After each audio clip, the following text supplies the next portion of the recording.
Você que acompanha a Rádio RCI no Facebook, no YouTube, nas ondas da AM e também no site Sempre RCI, programa Entre Livros, entrevistando autores, trazendo sempre esclarecimento, informação aí no mundo dos livros.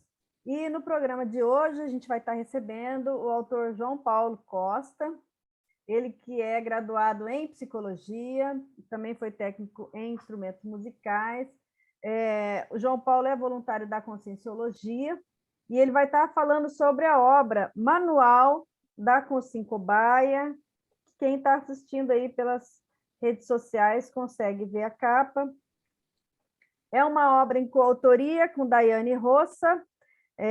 Infelizmente, ela não pôde estar presente, então o João Paulo vai falar por dois hoje, não é isso, João Paulo? Seja bem-vindo ao nosso programa.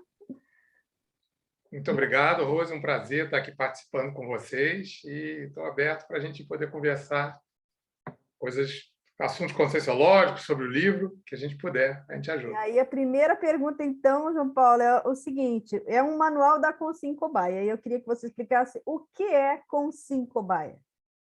Tá bom. Então, a Consciencobaia é, na verdade, uma técnica que a gente usa, né?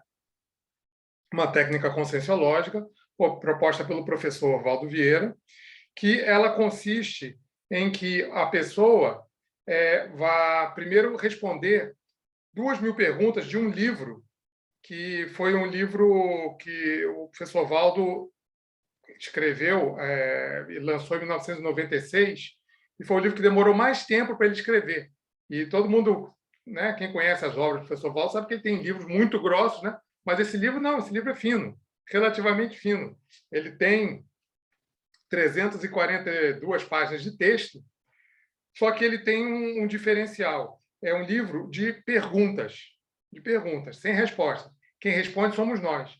Então, são perguntas direcionadas à nossa como a gente chama, né, intraconsciencialidade, ao nosso íntimo.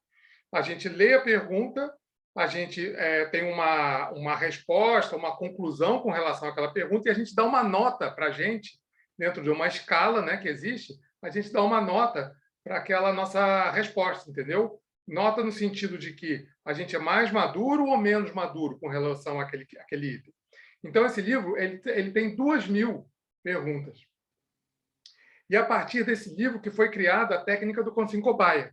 Depois que o professor Valdo lançou esse livro, em 96, ele criou um curso que consistia no seguinte: as pessoas respondiam esse livro e às vezes, cada folha de avaliação aqui, ela tem 20 perguntas, né? São 100 folhas de avaliação, com 20 perguntas cada uma, por isso que dá 2.000. Então, a pessoa pega uma folha de avaliação, essas 20 perguntas, responde, e no Consciencobaia, justamente, a gente pega uma pessoa que respondeu, vai se sentar e vai ficar aberta aos porquês das notas que ela deu para as perguntas dela. Entendeu? Então, surgiu essa técnica, foi derivada desse livro. Depois, mais tarde, com as instituições que a gente tem dentro da Conscienciologia, foi lançada uma instituição dedicada especialmente à conscienciometria, que a gente chama, né? Que é a ciência, a subespecialidade da Conscienciologia, que estuda justamente a métrica da consciência, o que a gente pode aferir em termos dos nossos pontos maduros ou não maduros, né? E dessa instituição, que se chama Conscius, e que ela adota esse livro para muitas atividades, né? Tem esse livro como uma das bases, né, do conhecimento. Foi lá a gente começou a institucionalizar esse curso, né, que era um curso feito antes esporadicamente, e agora ele é feito regularmente, né? Eu não sou mais voluntário, eu fui voluntário dessa instituição, mas até hoje eu estudo a especialidade, acompanho, né, as atividades deles, e a técnica basicamente é isso. A partir desse livro, que a gente escreveu. Por quê? Porque a gente já fazia a técnica lá várias vezes, e tanto eu quanto a Daiane, nós éramos docentes lá, né? A gente fazia com regularidade tudo, e a gente sentiu uma época a necessidade de fazer um manual para os alunos, para a formação dos alunos e para a formação dos docentes, dos próprios professores.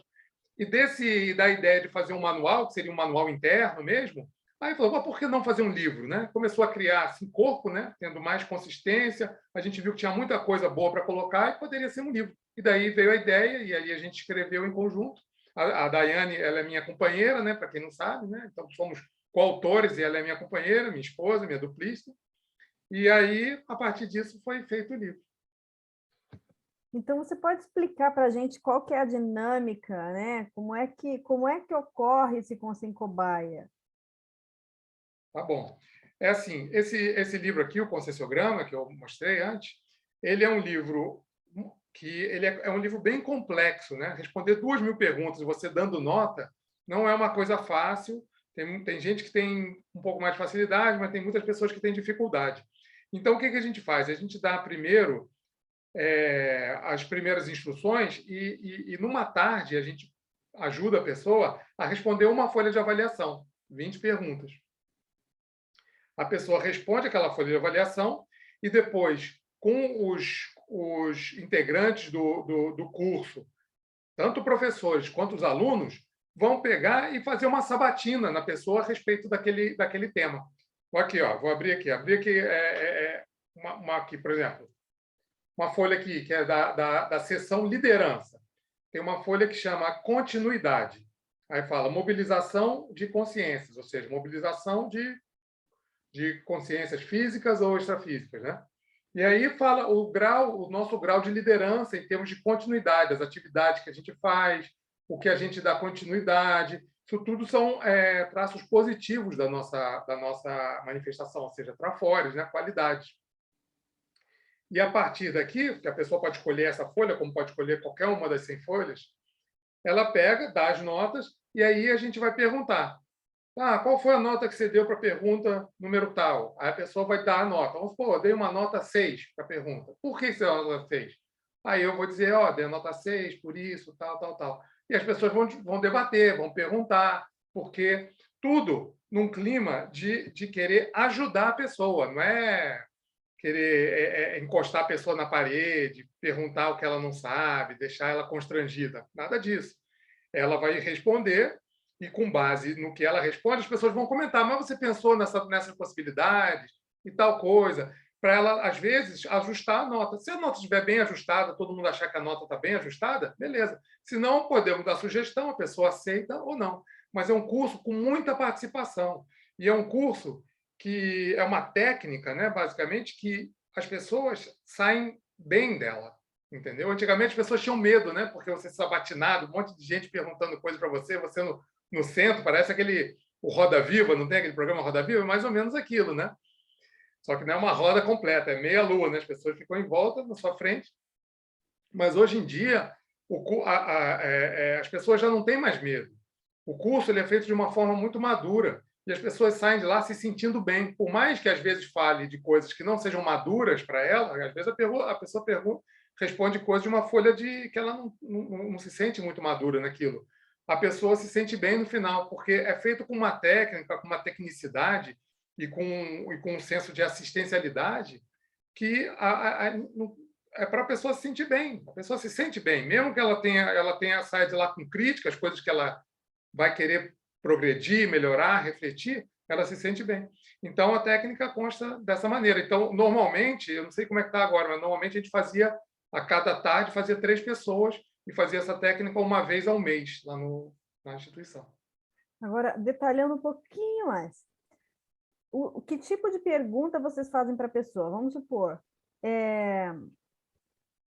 não, eu vou fazer uma outra pergunta para você. Essa nota que a pessoa deu, ela está baseada no que ela avalia de si mesma, certo? Como que ela está naquele item. Qual é o critério e como que a pessoa que está participando do Consciência Cobaia, que não é a Consciência Cobaia, avalia se aquela nota ela está coerente ou ela não tá coerente com aquela pessoa. Quais são os critérios? Como é que se mensura isso? Sim, é uma boa pergunta. O que acontece é que é lógico que às vezes a gente fazendo essa técnica com a pessoa ali, muitas vezes a gente conhece já a pessoa. Às vezes é um voluntário da instituição, às vezes um amigo, às vezes de longa data, ou uma pessoa que você convive aqui. É óbvio que uma pessoa que a gente tem mais conhecimento tem muito mais facilidade, né? Porque às vezes você passou por situações com aquela pessoa e você sabe dos potenciais dela. Mas o que acontece é que a gente, como trabalha com paradigma consciencial, a primeira coisa é isso. Você fazendo perguntas podem ser até especulativas, né? Então, vamos supor, eu posso conhecer uma pessoa, mas posso não saber do histórico profissional dela, não posso não saber da infância dela. Tudo isso a gente pede para ela contextualizar. E como a gente trabalha no paradigma consciencial, a gente sempre vai trabalhar com energias. Então, lá a gente vai fazer justamente uma exteriorização em um campo energético que a pessoa, se ela também estiver aberta, se ela quiser, ela se fecha. Mas se ela estiver aberta, as energias dela estiverem bem abertas, a gente também consegue fazer isso que a gente chama de conscienciometria, também, juntamente com a nossa elaboração do entendimento do que ela está falando, com a leitura das energias do campo também. Entende? Então, às vezes, tem coisas muito acertadas que as pessoas dizem para outras, lá, umas para as outras, sem se conhecerem muito bem, mas porque elas têm afinidade, elas conseguem fazer conseguiu fazer uma leitura das energias, do sentimento da pessoa, do padrão que tinha ali no momento da pessoa, de uma maneira acertada, boa, bem precisa. E isso tudo vai aumentando vamos dizer assim, o potencial do próprio curso. Porque umas pessoas vão fazendo perguntas para ela, e aí as outras vão pegando e vai se construindo, vai fazendo como se fosse, Rose, uma sobreposição de conhecimento. Às vezes uma pessoa conhece melhor a pessoa, então ela fala, eu sei que você trabalhou assim, assim, assado, lembra aquela vez que a gente foi em tal lugar, foi legal, tal, não sei o quê. Beleza. O outro fala outra coisa, e aí o grupo inteiro vai tendo uma homogeneização melhor do conhecimento daquela pessoa. E aí as pessoas vão acertando. Tem perguntas muito bem colocadas por pessoas que pouco se conhecem também. Agora, eu me lembrei que teve um curso há muitos anos aqui do CAEC, onde foi avaliado, inclusive, o jeito de andar das pessoas. Cada um, a passada, né, a forma de mexer com as mãos, o tamanho da passada, a forma da pessoa andar, de acordo com algumas características, né? Assim, se a pessoa ela é muito, como que a gente vai dizer, muito rígida, ela tem um jeito, se ela é muito tímida, ela tem... existe mais ou menos um perfil que é somático. Isso tudo também é considerado, ou aqui é só mesmo assim, o que você conhece da pessoa, não tem nada além de sinais do corpo? Como que é essa área? Eu acho que tudo é considerado, Rosa. Tanto a parte do corpo físico, a parte consciencial, como a pessoa fala, como ela se expressa, a parte energética, como a gente falou, até a forma como que a pessoa se veste, por exemplo. A gente pode tirar algumas conclusões a partir disso, né? Ela vai contar casos de vida também, a gente vai vendo os padrões de comportamento da pessoa, né? A partir do histórico de vida da pessoa, a gente vai entendendo como é que é aquela personalidade, como é que o temperamento dela é formado, como é que se manifesta. Então, a gente tenta aproveitar absolutamente tudo, desde o fio do cabelo até o jeito que ela vira para o lado, o jeito que se ela reage, se a pessoa é reativa, se ela é ansiosa, tudo isso. Olha, todo conscienciólogo tem um tanto de psicólogo também, né? Mas a gente vai além porque a gente vai vendo os outros veículos de manifestação, vendo as energias também. E isso, os outros colegas que não são professores, eles também vão ter a mesma, digamos assim, a mesma abordagem, eles também podem interagir ou podem dar sua opinião sobre aquela nota daquela pessoa, todo mundo participa. Exato. Todo mundo participa, não existe, no momento em que começa a técnica, não existe mais a função do professor. O professor, o que é? É uma pessoa que ele vai ter um conhecimento e arranja uma maneira o mais didática possível arranjando, fazendo um rapport com os alunos para passar o conhecimento. Antes da técnica, o que o professor de conscienciometria faz? Ele explica como é que é o conscienciograma, como é que funciona a técnica da consciência cobaia, explica como é a dinâmica das coisas, o que pode acontecer, o que a gente evita que aconteça, dá todos os parâmetros e as diretrizes da técnica. A partir do momento que começa mesmo a técnica, ali já não existe mais a função de professor, de passar conhecimento. O professor passa a ser mais um condutor da técnica, né? Mas todo mundo vai ter o mesmo espaço e o direito e vamos dizer assim, a abertura para fazer a pergunta que achar mais conveniente, para fazer a abordagem que achar mais adequada ali naquela hora. Então, ali já não é mais a figura de professor e aluno. Ali você tem a consciência cobaia, que é uma só, como a gente coloca aqui na capa do livro. Como é que seria? Essa aqui é a consciência cobaia. Dos lados são os professores, que eles são mediadores. E aqui na meia-lua, né, faz um meio círculo aqui em volta, são os participantes. Mas a gente sempre faz com 2 professores aqui. Pode até ter mais professores aqui participando da técnica junto com os outros. Mas os professores aqui, eles têm a mesma interação das pessoas. Só ficam numa posição mais aqui de poder fazer uma mediação, para poder fazer uma condução da técnica. Mas pode ter gente ali, outros participantes, que têm muito mais rapport do que o professor ali com relação àquela consciência cobaia, aquela pessoa. Uhum. E agora, do ponto de vista da pessoa que é a consciência cobaia, né? Ela, então, ela vai apresentar ali a questão que ela respondeu, de acordo com qual critério? É o curso que estabelece? É ela que estabelece? E como que ela faz? No sentido assim, ela se deu uma nota. Qual é esse critério do ponto de vista da pessoa? Tá bom. Tem a coisa mais, vamos dizer assim, basal, assim, né, quando a pessoa vai responder, é ela entender as diretrizes do conscienciograma. Ele tem uma introdução aqui bem, vamos dizer assim, consistente com relação aos parâmetros de como é que o livro foi feito, de que maneira que a gente deve encarar o livro para a gente começar a responder as perguntas. Tá? Então, tem ali todos os parâmetros ali e no curso a gente dá uma instrução para as pessoas, para quem não tem muita intimidade com o livro ainda. A outra coisa é que as notas a gente dá numa escala que vai de 0 a 10.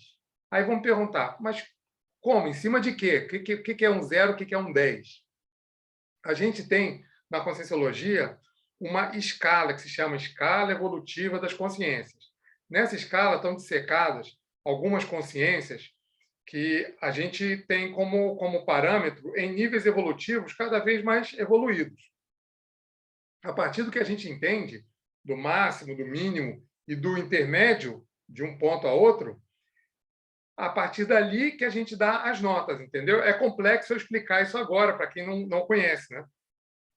Mas, tendo a maneira como o livro foi feito didaticamente para a gente dar nota, e você tendo uma ideia do que é, na escala evolutiva das consciências, o que é o menos evoluído para o mais evoluído, a partir dali você afere uma nota. Posso dar minha nota, pode ser 0, pode ser 1, 2, 3, até o 10, que seria uma nota máxima.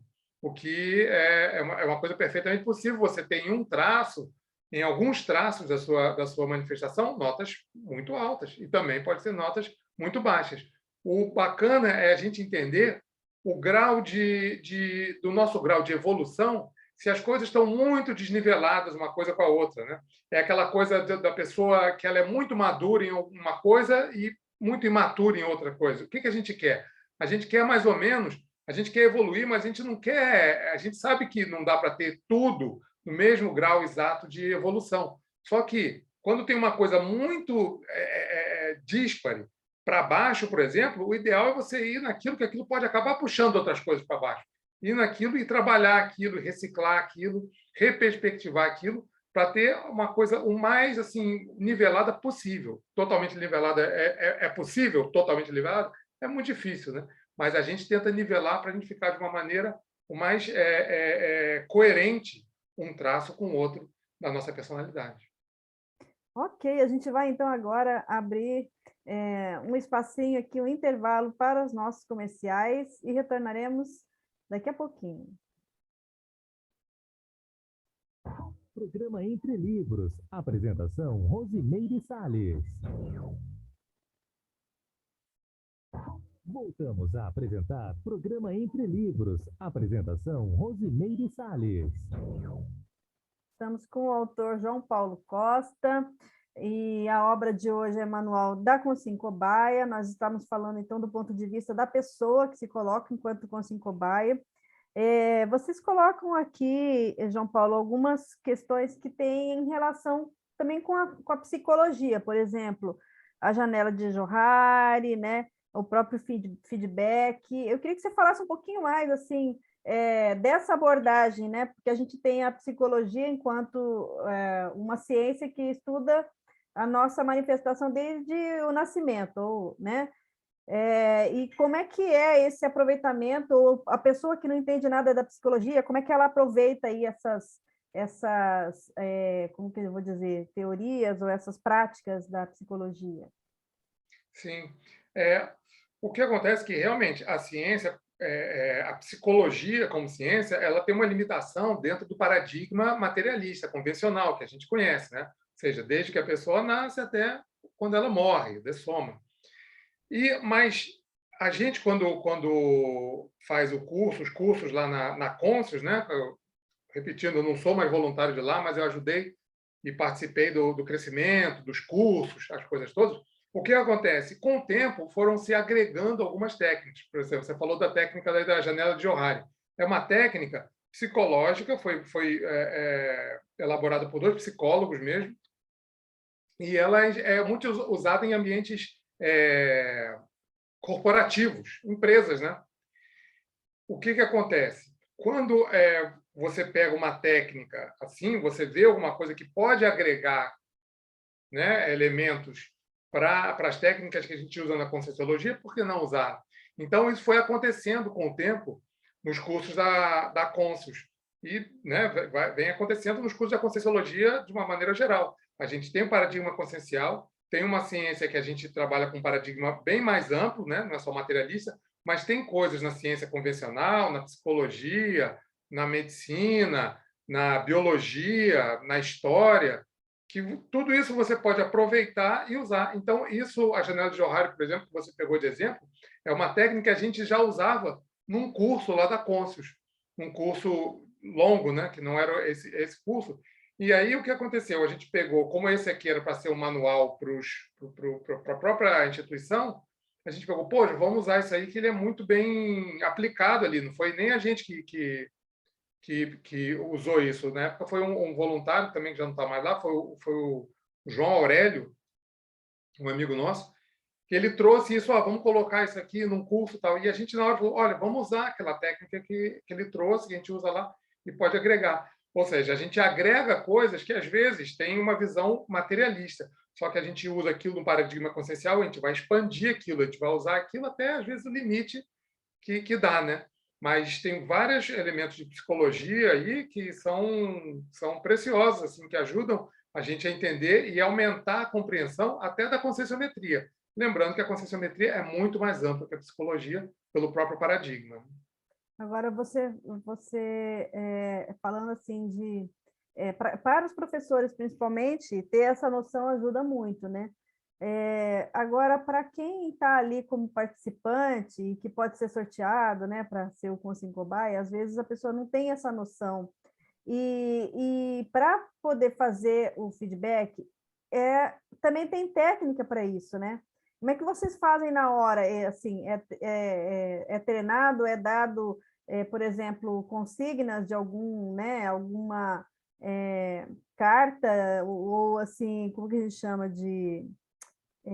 tem um nome que agora fugiu, tipo assim, um combinado, né, entre todo mundo quanto ao que é cosmoético, não é cosmoético, até onde a pessoa pode entrar, ou como pode ser a abordagem mais assertiva, como que isso é feito? É feito, tipo, Porque para quem está ali, a pessoa não sabe como que ela vai atuar. Isso é feito antes ou não? Ou é assim, vai cada um com a sua bagagem e vamos em frente? Sim, tem consigna, sim. E aquela função do professor anterior à técnica começar, a técnica em si começar, é justamente essa. A gente passa as consignas todas, passa item por item. Então, justamente, uma coisa você já até adiantou, né? Qual é o limite? Até onde a gente vai? Como é que a gente faz para uma das coisas básicas é essa. A consim cobaia, ela permite até onde ela quiser também, entendeu? Você não pode ir além do que a pessoa está abrindo ali, entendeu? Se por acaso alguém do grupo que está participando ali passar do limite, assim, a gente, né, os professores aí têm justamente esse papel na hora de falar, não, espera aí, vamos assim, vamos até aqui, eu acho que a pessoa não quer falar disso, a gente não vai agredir de maneira nenhuma a intimidade até onde a pessoa quer abrir a intimidade dela, a vida dela. Outra coisa que a gente tem como consigna lá é o que é falado lá, fica lá. Né? A pessoa, às vezes, tem questões que as pessoas colocam lá, e às vezes que elas nem falaram muito durante a vida dela sobre aquilo. Às vezes pode ser um trauma de infância, ou às vezes uma grande felicidade da vida dela. E ela nunca, as pessoas nem sabiam disso, né, com relação a ela. Então, o que é falado lá, fica lá. Então, existe uma consigna também de sigilo, né? O que fica daquele grupo e não se discute, nem se comenta fora da sala o que foi comentado lá. Então, isso ajuda. Uma coisa que realmente é verdade é que a grande maioria, não sei o percentual, mas a grande maioria de participantes do curso são pessoas que já têm algum conhecimento em Conscienciologia. Às vezes são voluntários, às vezes são alunos, mas que já têm algum conhecimento. Mas eu já vi, algumas vezes, não muitas, pessoas que chegaram de primeira e já fizeram curso, não tinham conhecimento em Conscienciologia, não tinha uma carga de conhecimento das teorias, das coisas. Por isso que a gente faz a parte inicial o mais minuciosa possível, tanto da explicação do preenchimento da folha de avaliação do conscienciograma, quanto das regras, das consignas da técnica. E, Rose, sinceramente, eu nunca vi assim as pessoas passarem do limite, passarem do sinal por falta de, entendeu? De sensibilidade ali, a pessoa, né, ter alguma agressão, alguma ironia, algum tipo de coisa que as pessoas têm. É um ambiente muito respeitoso, muito ético e com muita, vamos dizer assim, com uma vontade de assistir. A pessoa que está como Consim Cobaia, ela tem uma vontade de crescer e as pessoas que estão ali têm uma vontade que aquela pessoa cresça também, que possa ajudar. Então, as coisas acabam confluindo. A gente confia muito na equipe também de amparadores, né? de consciências extrafísicas que ajudam também na condução de um curso, eventos como esse.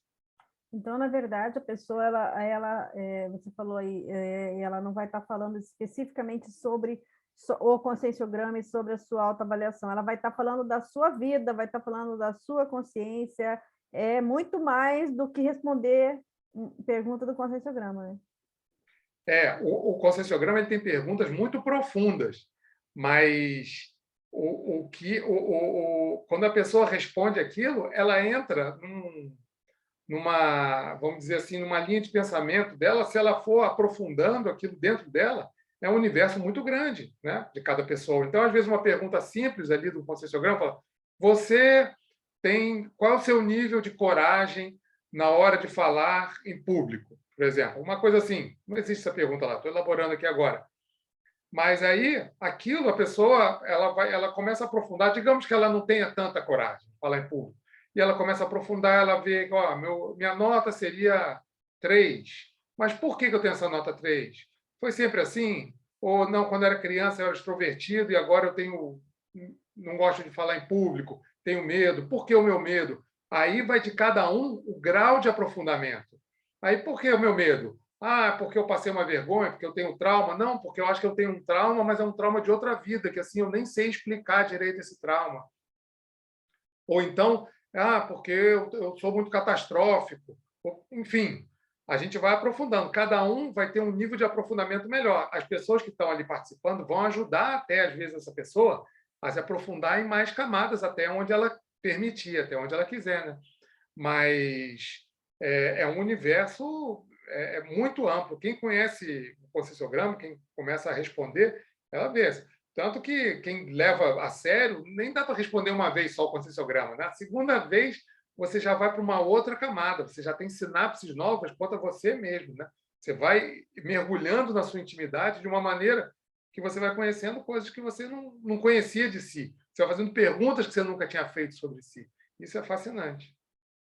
E isso tem um registro, a pessoa, porque às vezes a pessoa fala, né? Todo mundo fala, e aí a pessoa sai dali, ela já esqueceu tudo que foi falado, né?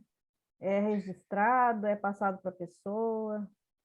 Sim, até onde eu fazia, eu não sei se tiveram modificações, mas até onde eu fazia, tinha uma pessoa que era responsável por escrever os pontos mais importantes. Absolutamente tudo não dá para escrever, porque é muita gente, né, muita coisa, muita informação, muita gente falando ao mesmo tempo não, mas num período curto de tempo. Mas às vezes a própria pessoa fala, pô, anota isso aí para mim, por favor. A pessoa vai anotando. Sempre deixa uma outra pessoa para anotar, porque aí a pessoa, a consciência cobaia, ela tem mais liberdade para ela poder ficar elaborando mentalmente, não preocupada em alcançar ali, em escrever rápido, nada disso. Mas até onde eu fazia os cursos, né, um tempo que eu já não faço, tinha ali eu acho isso ótimo, eu penso que deve continuar dessa maneira, né? Tinha uma pessoa que anotava e depois essas anotações eram dadas para ela, não fica cópia com ninguém, não, esse registro não vai para ninguém, era feito à mão, dado para a pessoa, e a pessoa depois vai ler, vai ver com mais calma aquilo, vai refletir sobre aquilo, às vezes depois que já baixou tudo, né? E pode chegar a algumas outras conclusões. Agora, vocês falam aqui também de autocrítica, na dificuldade de receber heterocrítica, né? É, é até paradoxo. Se a pessoa vai fazer uma atividade chamada consciência cobaia, ela parte do princípio de que ela está se colocando à disposição de ser cobaia, né? Como que, então, a pessoa se coloca ali à disposição e aí ela não consegue receber o feedback? Como é que acontece esse caso? A consciência é complexa, né? Nós somos muito complexos, né? E pode existir pessoas, vão ter pessoas com maiores níveis de abertura para autocrítica, outras pessoas com menores níveis de abertura de autocrítica. Como a gente estava falando antes, esse aprofundamento a gente entende ali na hora, é até difícil de explicar para você, mas a gente entende na hora até onde ir com as coisas, entendeu? Agora, se a pessoa ela vai lá, ela está minimamente com uma abertura de querer ouvir críticas. Isso é mínimo. Agora, o que a gente pensa também, quando a gente fala em termos de ouvir crítica dos outros? É porque uma crítica feita na nossa vida normal nem sempre é bem colocada, né? Às vezes você está debatendo, discutindo com uma pessoa, pode ser uma discussão acalorada, estava discutindo sobre o quê? Política, futebol, a sua opinião sobre isso ou aquilo, qualquer coisa assim, às vezes os ânimos se elevam e a pessoa um faz crítica para agredir o outro, né? É uma forma, né, de você agredir às vezes, você tocar no ponto fraco. Às vezes, uma coisa interessante é o seguinte: a pessoa pode fazer uma crítica que não é nem mentira, mas ela faz de uma maneira que machuca a pessoa, né? Você ouvir aquilo de uma forma agressiva, o que a gente chama de trafar, né? Um traço fardo, uma coisa que a gente carrega, uma imaturidade nossa, você ouvir ali e as pessoas ficam sentidas, tem umas que vão reagir, tem umas que vão ficar magoadas, tem outras que não vão ligar, entendeu? Então, as reações são as mais diversas. Agora, é um curso que a pessoa, minimamente, ela tem que saber que ela vai ter que entrar com um nível, alguma abertura para ouvir críticas, ela vai ter. Uma outra coisa interessante, Rose, é que no conscienciograma, como são 100 folhas de avaliação, tem os mais diversos assuntos.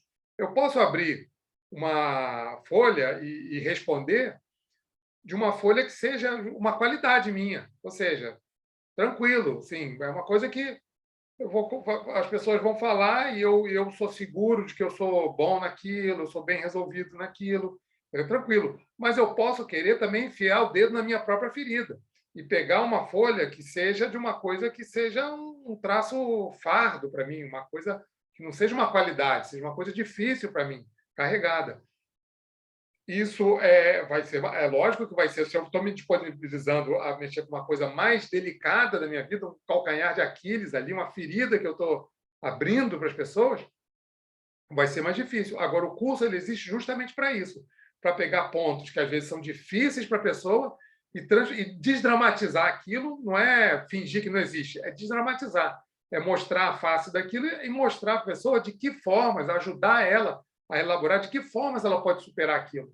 Né? Porque às vezes a gente tem traços que a gente fica muito também fixado naquilo, achando que nunca vai mudar, se vitimizando, ou aquilo é congelado, você acha que não tem jeito, não sei mexer nisso, não sei, não tenho capacidade. E as pessoas vão ajudando a mostrar a realidade, não é enganar ninguém. Né? Pô, às vezes pode ser uma coisa difícil que a gente fala, isso aí vai ser realmente difícil. Mas, como a gente trabalha com evolução e a gente vai ter essa e outras vidas, a gente tem que ir preparando as coisas todas para serem trabalhadas com o tempo. Mas a pessoa tem que estar despojada para receber crítica, sim. Agora, na sua experiência, alguma vez aconteceu da pessoa falar, não, eu não quero, eu só quero assistir outras pessoas sendo contra cobaia, mas eu não. Ou não, todo mundo que entra acaba aceitando. Já aconteceram duas coisas. Teve a pessoa que falou que não queria e não participou e ficou só... Porque a gente faz um sorteio. E a pessoa fala assim, aí a gente mesmo pergunta, olha, alguém não quer participar do sorteio? Aí as pessoas, alguém fala, não quero participar. E normalmente são 3 sorteios por vez, né? por tarde, né? Quando a gente fazia técnica. E também tenho que confessar que eu tenho que me atualizar. Não sei se está exatamente acontecendo da mesma maneira, mas eram 3 sorteios. E tem pessoas, às vezes, que falam assim, eu não quero participar do primeiro sorteio, não.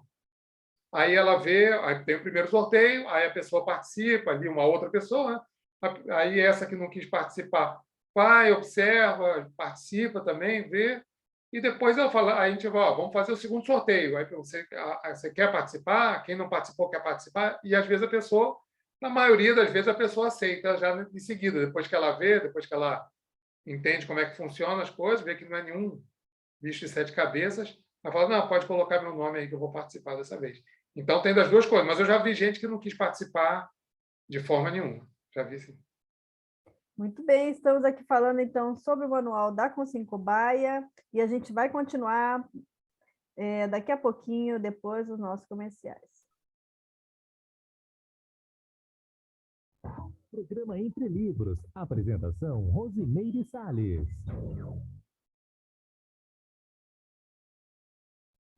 Voltamos a apresentar Programa Entre Livros. Apresentação Rosimeire Salles. João Paulo Costa falando sobre o manual da Consim Cobaia. João Paulo, queria saber o que significa os traços que você falou. Você falou mais de uma vez, você falou intrafor, você falou intrafar, você poderia falar um pouquinho para a gente o que são esses traços da personalidade?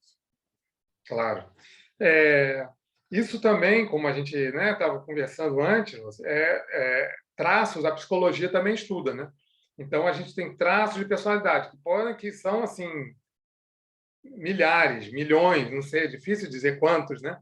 Mas um traço, por exemplo, a coragem é um traço, a timidez é um traço, vamos supor, vamos dizer assim, a senso de observação é um traço. Tudo isso são traços.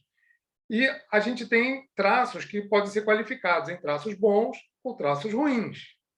Né? Então, o traço bom a gente chama de trafor, traço força. Aquilo me impulsiona, me dá força evolutivamente, aquilo me faz crescer. Então, a pessoa tem uma curiosidade sadia, a pessoa tem um espírito científico, assim, ela é questionadora. Isso pode ser um traço positivo.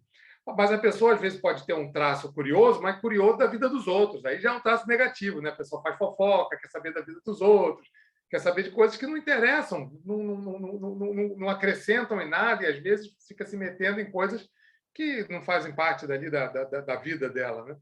Então, os traços eles podem ser aferidos. Né? Então, eu posso ter um traço força, uma qualidade muito boa. Posso ter uma qualidade mediana, posso ter uma qualidade, sim, ainda engatinhando, inicial, mas já é positiva. Mesma coisa com os nossos problemas, mesma coisa com os traços fardos, né, que a gente fala. E no livro Conscienciograma, ele trabalha basicamente com isso. Trafores, traço-força e traços fardos, trafares. Depois, com o tempo, o professor Valdo, ele introduziu o conceito de trafal, que, na verdade, é o traço faltante. Traço faltante, que, para simplificar, seria um traço força que a gente ainda não tem. Então, esse é o trafal. Traço força que a gente não tem. A gente não quer um traço fardo, né? Então, o traço fardo a gente não quer ter mesmo, né? Mas o trafal é isso, um traço força que a gente não tem. Digamos que eu não tenha o traço vamos supor, da ponderação. Me falta ponderação. Ponderação pode ser um traço força, né? Ser mais ponderado, mais racional, mais prudente no que fala, no que age, na maneira com que se manifesta, tirando a impulsividade, né? Então, isso pode ser um trafal. Não está nesse livro. Foi trazido mais tarde para o Conselho da Conscienciologia. Então, na prática, o trafal é um traço que ainda não existe para a gente, né? Ele é faltante, ou ele é muito inicial para a gente. É aquilo que a gente gostaria de ser, não é isso? Quando eu crescer... É o que a gente...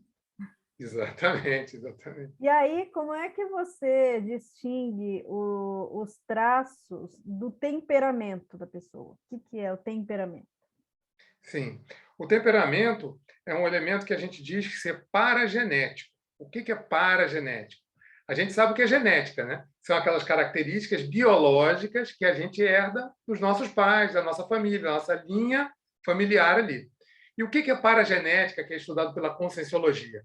A paragenética são aqueles traços que a gente herda da gente mesmo. Mas como é que a gente faz isso? Como a gente vive vidas em série, né? A gente renasce, vive uma vida, morre, né? Descarta esse corpo, morre, passa um tempo no período extrafísico, no período não físico, não material, depois renasce de novo, e isso vai acontecendo sucessivamente. O que acontece é que a gente vai desenvolvendo traços ao longo dessas vidas e desses períodos, né, entre uma vida e outra, que a gente chama de internições, né? Nessa linha, né, evolutiva que a gente vai vivenciando coisas, a gente vai evoluindo e vai adquirindo traços, trafores, trafares também, né? Às vezes vai ampliando trafares, infelizmente, né? Às vezes tem coisas que a gente cultiva, positivas ou não. O fato é que, quando a gente nasce numa próxima vida, aquele elemento que a gente tinha na vida anterior, a gente incorpora de novo a essa vida, né? Era a gente mesmo. Então, por isso que a gente chama de uma herança de nós mesmos. É uma coisa que eu desenvolvi no passado, numa outra vida, morri, renasci, aí nessa vida eu volto de novo com aquilo. Então, isso é o traço de temperamento, é um elemento paragenético. O temperamento ele é paragenético. O temperamento a gente vai trabalhando ele e evoluindo com ele ao longo das vidas sucessivas e períodos de intermissão sucessivos também. Ok. Qual outro tipo de traço que a gente trabalha? Os traços de personalidade, que eles estão intrincados com os traços de temperamento também, mas vamos dividir as duas coisas. O temperamento ele é a nossa essência de comportamento. Seja a gente homem, mulher, rico, pobre, nasceu no Brasil, nasceu no Japão, nasceu onde você quiser, na Índia, em qualquer lugar, a pessoa ela tem um temperamento que ela tem, por exemplo, características mais agressivas, aquilo ela vai levar, independente de qualquer característica externa a ela, entendeu? Isso é o temperamento. E a personalidade, o que é? A personalidade a gente vai construindo vida após vida. Por quê? Porque, por exemplo, no nosso contexto de vida, eu nasci nessa vida, nasci homem. Poderia ter nascido mulher, mas nasci homem.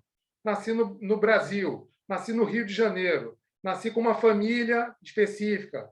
Eu tive um tipo de criação, né, específica ali dos meus pais.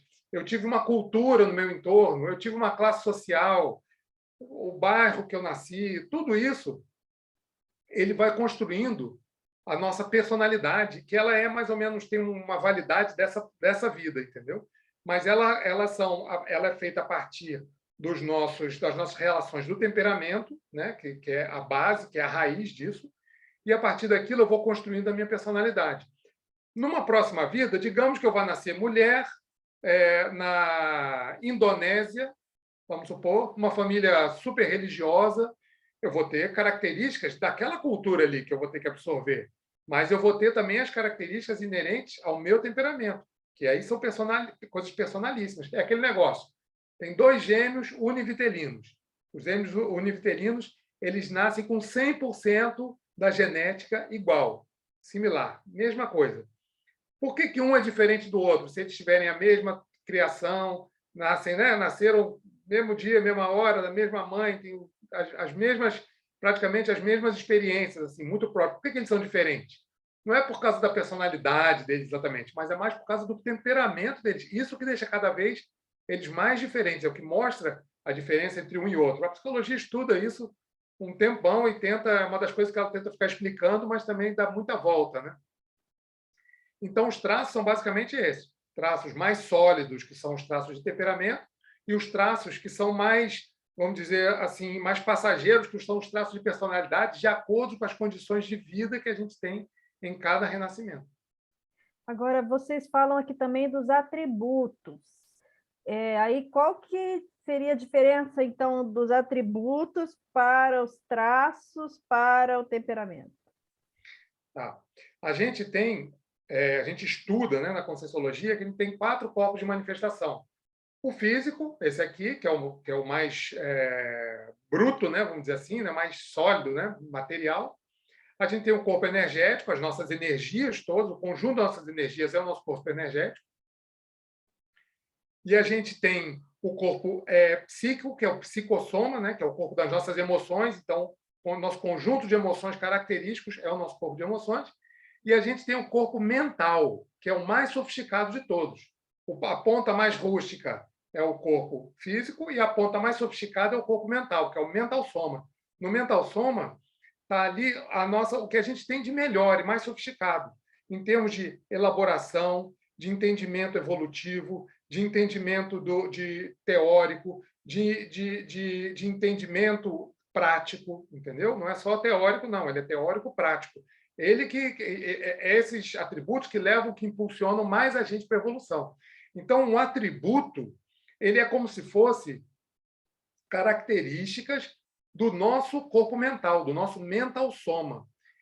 Os atributos, como são características do mental soma, eles têm uma sofisticação muito grande. Não existe um atributo negativo. Os atributos são sempre positivos, eles são propulsores da nossa evolução. Então, a diferença é que, numa linha de evolução interna nossa, o traço de temperamento ele é a raiz da coisa, o traço de personalidade ele é o entorno que vai depender, mais efêmero, que vai depender da condição daquela vida, e o atributo também é um elemento paragenético, ele que vai levar a gente a evoluir cada vez mais. Quanto mais evoluídos são os nossos atributos, são grandes, vamos dizer assim, faixas de características conscienciais internas, quanto mais evoluídos eles são, mais evoluídos somos nós. Ou seja, se a gente puder aferir o grau de evolução dos nossos atributos, é muito mais preciso para a gente aferir o grau de evolução da nossa consciencialidade interna do que a gente comparar com o corpo físico. Aqui no nosso livro, a gente coloca, a gente fez 3 listas que fizeram bastante sucesso, vou te falar, viu? Foi sugestão de um amigo nosso que estava revisando o livro, o Marcelo da Luz, e ele falou: por que vocês não fazem lista de traços aqui? E a gente fez 3 listas, desculpa. 200 trafores, traços positivos, assim, soltos, né? Para a pessoa, para ela aumentar o dicionário mental de traços dela. 200 traços negativos, traços pares, e atributos, os mega atributos da consciência. A gente fez essa lista dos mega atributos que está aqui. Deixa eu ver se eu acho. Achei. De 45 atributos conscienciais. Então, estão aqui na página 157. E ali você vê, são coisas positivas, são 45, você vê, são coisas mais raras, né? Trafores e trafais, a gente fez 200 cada um. Esse aqui a gente fez 45 só. E que aí a pessoa pode ter um entendimento melhor sobre isso, além do capítulo que a gente tem falando só de atributos da consciência também. Muito bom. E aí vocês aqui falam também um pouco sobre a questão das posturas, né? O que ajuda o conscienciômetra, ou seja, primeiro, quem é o conscienciômetra, o que ajuda e o que dificulta, né? Quais são as posturas aí que podem ser consideradas evitáveis numa atividade com cobaia? Sim. Vamos primeiro falar uma coisa importante. O conscienciômetra ele estuda conscienciometria, né? Que é essa ciência que a gente falou, que ela matematiza, né? Os nossos traços conscienciais, né? Nossos traços de evolução. Lá na Conscius, que é a instituição que estuda a conscienciometria, tem os conscienciômetros, existe uma formação docente, existe um treinamento para deixar o conscienciômetra com uma bagagem mais técnica da coisa, como é que funciona aquilo de maneira mais profissional, vamos dizer assim. Agora, conscienciômetra somos todos nós, viu? Quando a gente observa e faz uma crítica de um amigo, de um familiar, de uma pessoa pode ser uma pessoa pública. Quando a gente fala assim, olha, essa pessoa ele é um cara que parece muito honesto. Eu não conheço muito ele, né? Mas fala, olha, uma pessoa honesta, ele parece uma pessoa legal, eu queria ser amigo dele, por exemplo. Comentário, você está fazendo uma conscienciometria ali, né? Uma coisa meio informal, né? Não é tão profissional assim, mas é uma conscienciometria. Quando você fala, poxa, eu não gosto de fulano de tal. Tudo bem, você gostar ou não gostar é uma coisa, é um julgamento seu, mas você fala assim, por que ele não gosta? Ah, ele não é confiável. É uma conscienciometria. Eu estou colocando o traço da confiabilidade dele, matematizando, né? Falando, ó, o grau de confiabilidade dele é baixo. Aí eu posso até elaborar por quê. Por isso, isso e aquilo. Eu já vi ele fazendo tal coisa, eu vi ele dizendo tal coisa. Eu já tive uma experiência que não foi muito legal, tal, não sei o quê. Isso é conscienciometria. Agora, o interessante é a conscienciologia e a Conscius, né, a instituição que estuda a conscienciometria tecnicamente, fazer isso de uma coisa mais técnica, com os professores, os voluntários e os alunos também que estão aprendendo conscienciometria de uma maneira muito mais assim acertada, orientada, e a gente fica mais consciente do que a gente está fazendo conscienciometria. Entendi. E aí, bom, do ponto de vista assim dos participantes, você, na sua experiência, né, você vivenciou alguém assim que não aceitou heterocrítica de maneira alguma, tudo que as pessoas falavam não é real, isso acontece, né? Ou assim, não, sempre a pessoa né, vai ponderar, porque ali ela também está partindo de uma experiência pessoal, ela também tem a própria avaliação, né? Eu imagino que a pessoa que ela vai participar de uma atividade dessa, vai aberta para receber heterocrítica, mas pode não acontecer. Já teve, assim, caso da pessoa que nada do que ninguém falava mudava a nota dela ou alterava, assim, a autoavaliação dela? Interessante, tem sim, existe isso. A pessoa ela chega fechada, né? E aí essas pessoas elas têm um menor aproveitamento. O que é diferente também, Rose, da pessoa aceitar tudo que as pessoas falam. Isso também, às vezes, é meio estranho, né? Às vezes, tudo que todo mundo fala, a pessoa aceita absolutamente tudo. E, às vezes, a gente pode até chamar a atenção da pessoa. Falar assim, vem cá, você não aceita fácil demais o que essas pessoas estão falando? Está todo mundo falando coisas para você, você está aceitando de cara. Será que ninguém está falando alguma coisa errada, está fazendo algum exagero, está fazendo um julgamento errado de você? Não tem problema fazer julgamento. O negócio mas será que a pessoa não está julgando, tal? E isso é muito interessante, porque, às vezes, da mesma forma que pode chegar uma pessoa muito fechada, como você falou, né? Ela não aceita nada, acha que todo mundo está errando, ninguém conhece ela, e ela tem um aproveitamento menor, porque, por mais que ela tenha, às vezes, muita autossegurança de como ela é, a pessoa pode colocar tudo em dúvida. Isso é muito bom, né? Eu posso ter assim, convicto que eu sou de tal forma, mas daqui a pouco eu falo, será que eu sou de tal forma mesmo? Será que eu sou o bambambam bam, bam disso mesmo? Será que eu estou no nível tão bom assim? Ou será que eu sou mais ou menos? É sempre se colocar em dúvida é muito saudável, né? Não pode ficar decidofóbico, né? Não conseguindo chegar a nenhum veredito. Mas você se colocar em dúvida é muito saudável. O que é disfuncional é justamente isso que você falou, da pessoa não aceitar absolutamente nada. Não é possível que ninguém não acerte alguma coisa. Ou o contrário, a pessoa que aceita tudo. E ela bota as pessoas, às vezes, num nível num patamar que ela acha que tudo que falam para ela, as pessoas estão certas, ela começa a se diminuir, tudo influencia ela só acaba agindo pelo viés dos outros. E tem aquela pessoa que tem, vamos dizer assim, que seria um nível mais equilibrado, que é justamente aquela pessoa que ela aceita e tem coisa que ela fala, não é assim, não. Eu também não sou assim, não. É tal coisa, assim, não funciona. E aí é funcional, entendeu? A pessoa já, ela tem um grau de autoconhecimento que ela sabe refutar quando a coisa não é ajustada e chega para ela. Ó, isso eu não penso que eu não sou assim, não. Por quê? Aí a gente sempre pergunta o porquê, né? Aí a pessoa elabora por isso. Isso tudo ajuda a gente, mesmo que a pessoa não tenha esse nível de equilíbrio, de autoconhecimento bom, o fato de você falar, você já começa a pensar naquilo de maneira diferente. Você já começa a elaborar as suas questões de maneira diferente, porque você botou para fora. É muito importante, é muito bom isso. Acontece também que a gente, às vezes, a gente fixa uma imagem da pessoa num determinado dia, num determinado contexto, né? Vamos supor, a pessoa não estava bem naquele dia, e aí você conhece a pessoa justamente naquele dia. E o seu referencial é o que você viu da pessoa naquele momento, está congelado, né?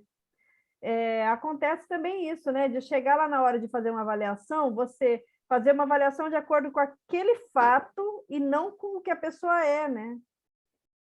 Exato. A gente tem uma característica como ser humano nas nossas inter-relações de ter uma opinião sobre as pessoas em menos de 5 minutos. Se eu conheço uma pessoa agora, em menos de 5 minutos eu já tenho uma opinião formada, inicial, mas já tenho uma opinião sobre aquela pessoa. Isso é nosso, é do ser humano. E também pode acontecer isso aí que você está falando. Eu conheço a pessoa em determinada situação, a pessoa naquele dia ela estava passando por uma situação ruim, uma situação de conflito ali, estranha, mas aquilo não é ela 24 horas. E aí o problema, às vezes, é meu, porque eu congelei, como você falou, eu fechei aquele quadro ali. Toda vez que eu vou ver a pessoa, ou quando eu encontrar com aquela pessoa de novo, o que vai vir? Aquele negócio, nossa, pessoa escandalosa, precisava fazer aquele escândalo. Então, ele é muito escandaloso. Mas eu conheci a pessoa só numa situação, né? Então, aquilo não é o suficiente. Então, tem as duas coisas. Tanto você congela a pessoa não é daquele jeito, como, às vezes, a pessoa tem um trafar, um negócio difícil, e você não vê a pessoa durante muito tempo. Só que a pessoa já andou para frente, ela evoluiu, ela reciclou aquilo. Quando você encontra com a pessoa de novo, você está falando com a pessoa, achando que a pessoa é daquele jeito ainda, e a pessoa já está muito melhor. Você fala, puxa vida, melhorou mesmo. Então, isso são os nossos estigmas, né? A gente estigmatiza coisas, pessoas, lugares, pela interpretação que a gente tem, às vezes, no momento, ou então numa faixa de tempo, as coisas mudam, andam, às vezes a gente está parado e a gente está achando que o mundo parou também junto da gente. Mas isso acontece muito. Você tocou num ponto bem importante, interessante. Muito bem, então o programa Entre Livros recebeu hoje João Paulo Costa, falando para a gente aí sobre o Manual da Consciência Cobaia. João Paulo, a gente agradece muito aí a sua participação. Não sei se você quer deixar aí uma mensagem final para o pessoal que está acompanhando. Quero sim. Primeiro, eu queria agradecer, né, você pelo convite, agradecer, né, a rádio, né, que proporciona esse espaço interessante aqui, essa conversa, né, tão legal. Outra coisa é falar do livro. Ele foi um livro feito por causa de um curso, ele é um livro manual, né? Tanto que ele tem o nome, manual. Mas, às vezes, a pessoa pensa que ele é interessante para quem vai fazer o curso, para quem se interessa exatamente sobre aquilo. E não, ele tem pontos, a gente procurou fazer uma coisa não direcionada ao curso. Apesar de ter muita coisa que a gente fala do curso aqui, a gente fala um pouco do histórico do curso, algumas coisas que a gente falou, agora aqui na entrevista também, tem uns pontos, assim, umas curiosidades sobre como é que surgiu, a coisa toda. Mas, em termos de pesquisa da consciência, em aprofundamento intraconsciencial e conscienciométrico, ele é um livro que pode ajudar qualquer um, independente de fazer o curso ou não. Agora, eu, pessoalmente, aconselho que a pessoa faça. Mas, se a pessoa não tem interesse, ou qualquer coisa, está longe, o livro, de qualquer maneira, ele não é direcionado só para alunos do curso, não. Tá? Ele é geral e a pessoa pode tirar proveito dele. Muito bom. Então, João Paulo Costa, receba aí os nossos agradecimentos. Você que nos acompanhou aí de casa, do carro, né, pela internet. Estaremos aqui, então, no próximo sábado, sempre trazendo uma novidade. Então, pessoal, até sábado que vem. Tchau, tchau.